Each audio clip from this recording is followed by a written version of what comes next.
Պետական անվտանգության ծառայությունը հետաքննություն է սկսել BBC-ի կողմից տարածած հայտարարության վերաբերյալ։ Նպատակն է մանրամասն պարզել, թե BBC-ն ինչ տեղեկատվության վրա է հիմնվել։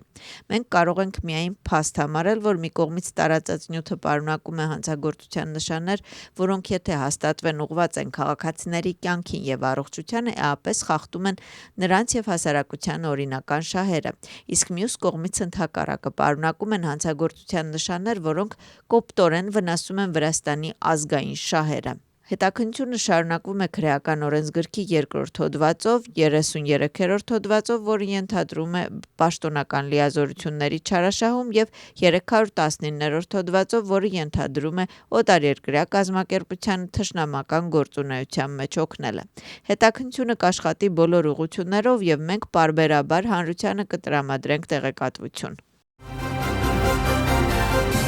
Մենք որոշում ենք կայացրել դատավճիռ սկսել միջազգային դատարանում BBC-ի կեղծ լրատվամիջոցի դեմ, ասվում է Վրացական երազանքի կուսակցության հայտարարության մեջ։ Ինչպես ասվում է հայտարարության մեջ, կօգտագործվեն բոլոր հնարավոր իրավական միջոցներ, այսպես կոչված ստեր տարածող լրատվամիջոցներին պատասխանատվության ենթարկելու համար։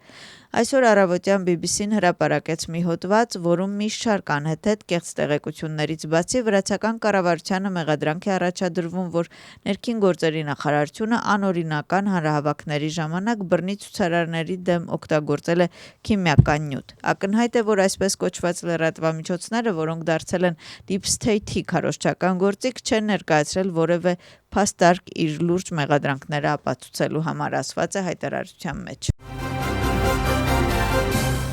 Ալեկո Էլիսաշվիլին որպես խափանման միջոց դատապարտվեց ազատազրկման։ Լելո Հզոր Վրաստան կոալիցիայի առաջնորդներից մեկի դեմ մեղադրանք է առաջադրվել քաղաքային դատարան ահաբեկչական գործողություն կատարելու փորձի փաստով։ Պատիժը ենթադրում է 10-ից 15 տարի ազատազրկում։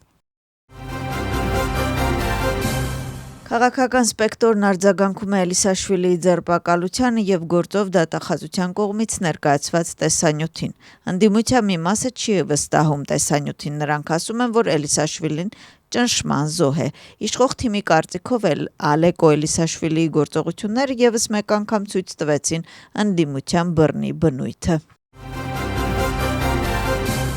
Խորհրդարանի նախագահը եւս մեկ անգամ հայտարարություն է տարածում եւ կրկին կիսվում հիշեցնում Ուկրաինայում պատերազմի սկսվելուց հետո տեղի ունեցած իրադարձությունները։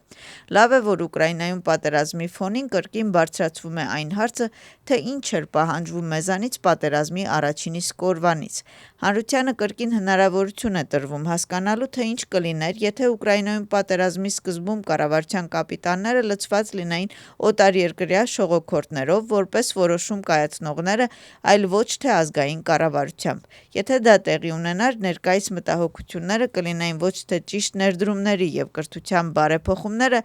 այլ զոհվածների համար սգալը եւ մեր երկիրը փլատակներից դուրս բերելը, գրում է Շալվա Պապուաշվիլին։ Թբիլիսիի քաղաքապետը պաշտոնական այցով գտնվում է Բուդապեշտում։ Կախակալաձեն կհանդիպի Հունգարիայի արտաքին գործերի նախարարի հետ։ Նա նաև կմասնակցի եվրոպական քաղաքների քաղաքային զարգացմանը նվիրված համաժողովին եւ ելույթ կունենա համաժողովի մասնակիցների առջև։ Կառավարության նիստում հաստատվել է բարձրագույն կրթության բարեփոխման հայեցակարգը։ Վարչապետի խոսքով այս բարեփոխման նպատակն է, որ վրացի ուսանողները Վրաստանում ստանան բարձրագույն չափանիշներով համալսարանական կրթություն։ Նրանք կրկին խոսեցին բարեփոխման կարևորության մասին։ Միացյալ ազգային շարժման առաջնորդը դիմում է Վրաստանի սահմանադրական դատարանի դատավորներին չընդունել կուսակցությունների արգելման վերաբերյալ հայցը եւ այն անընդունելի ճանաչել։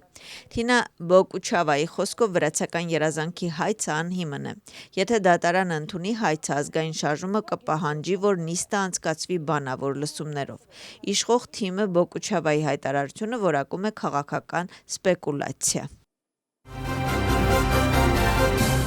Վրաստանից արտաքսվել է 44 օտարերկրյա քաղաքացի, նրանց թվում են Թուրքիայի, Ադրբեջանի, Իրանի, Հորդանանի, Պակիստանի, Չինաստանի, Ռուսաստանի, Հայաստանի,